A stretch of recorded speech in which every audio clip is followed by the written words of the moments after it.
Ahalya గౌతమ్‌లు Valentine's day పార్టీలో అన్ని గేమ్స్‌లో విన్నర్స్ అవ్వడంతో యాంకర్ అహల్య గౌతమ్‌లని స్టేజ్ పైకి పిలుస్తుంది. ఇక ఒక నెక్లెస్‌ని గౌతమ్ చేతికందించి, "ఇది మీకోసమే గౌతమ్ గారు, మీ భార్య మెడలో వేయండి" అని యాంకర్ అనౌన్స్ చేస్తూ ఉంటుంది. ఆ నెక్లెస్‌ని చేతుల్లోకి తీసుకొని అపురూపంగా చూస్తాడు గౌతమ్.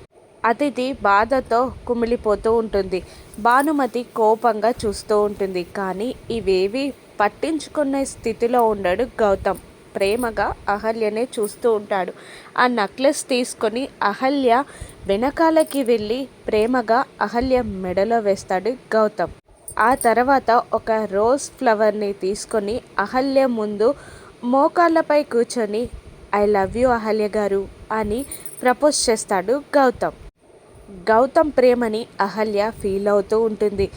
గౌతమ్ ఇచ్చిన రోజ్ తీసుకోవాలా వద్దా అని కన్ఫ్యూజ్ అవుతూ కోపంగా ఉన్న భానుమతి వైపు చూస్తుంది అహల్య. చంపేసేలా చూస్తూ ఉంటుంది భానుమతి అహల్యని.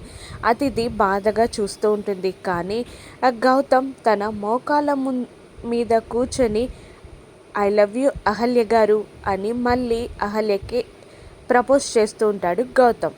గౌతమ్ లవ్ని అహల్య అర్థం చేసుకుని యాక్సెప్ట్ చేస్తుందా? అతిథి నెక్స్ట్ ప్లాన్ ఏంటి? భానుమతి మళ్ళీ అహల్యని తిడుతుందా? బుల్లబ్బాయ్ ఏం చేస్తాడు? రానున్న ఎపిసోడ్స్లో చూద్దాం. Thank you for watching.